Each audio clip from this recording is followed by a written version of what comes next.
wasn't going to ask this as far as excuses go, but how tough is it when you have a long layoff to have your first game back, especially when you play a team that played a week ago? Is there any difference in that? Or I thought obviously you saw some rust in situations where you just mishandle pucks. We had some scoring chances that unfortunately we bobble pucks or missed them in terms of our situation where normally we're maybe played games recently, but it's just you don't know what you're getting coming out of a break like that. Yeah, I thought tonight we're good early. I thought a second period we didn't come out of didn't play well at all, but we had a breakaway and a 3-on-1 that we couldn't convert on that would have given us an opportunity. But for the most part, it was a typical game coming out of break. I thought that our energy waned, then we got it back a little bit in the third period, and they got their goals initially in the third period. Their first goal, where I thought we had a pretty good stretch going, where we were playing pretty well.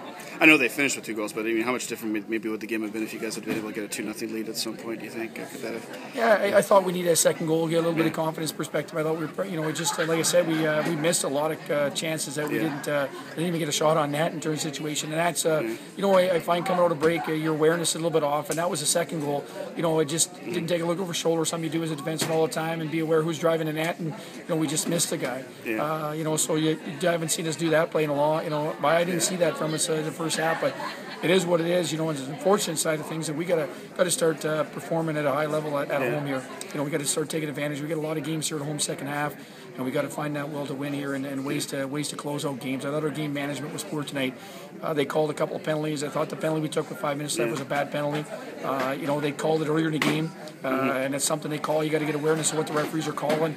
And I thought our discipline, our sticks, were just put them in feet, put them in bodies, and we took a lot of stick penalties tonight, which unfortunately cost us, I thought. And you mentioned that one stretch. You guys have 9 of 11 games, well, 8 of 10 now. But how big is that to really capitalize on that, especially in the conference games when they get going here? Well, I think it's imperative for us to. If you're going to have a good record and you're going to do anything, you generally are trying to split on the road. And you're generally trying to win a majority of your games at home, and we're not winning a majority of our games at home right now.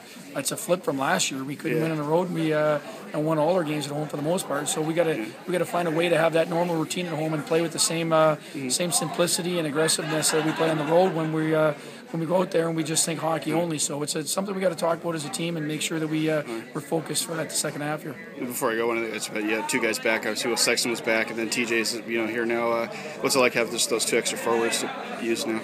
Well, we have some depth. Some guys here, some guys looking over the shoulder. Obviously, now you need internal pressure to perform. Any good team has it. We didn't have it the first half with our injuries. We're sitting in a situation right now, knock on wood, that we're healthy.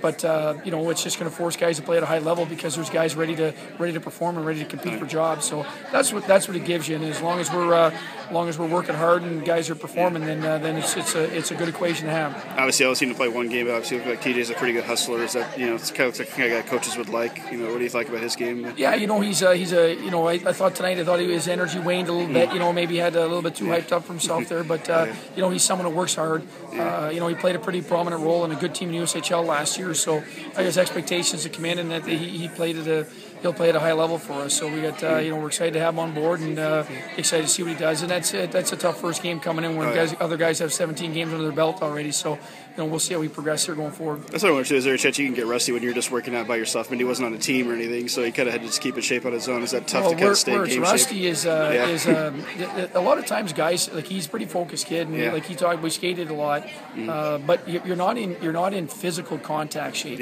where you're getting bumped around. You're not playing contact hockey if you're out of it. So you're dressing with some pros and skating back and with his guys that picking shinny hockey, and it was good for him because with the lockout, so it helped a lot. There was some good shinny hockey where he's from. So, but for the most part, you're just not getting bumped. So your awareness of being prepared to make a play and get hit at any time is probably the thing that's going to have to take some time to come here. Thanks.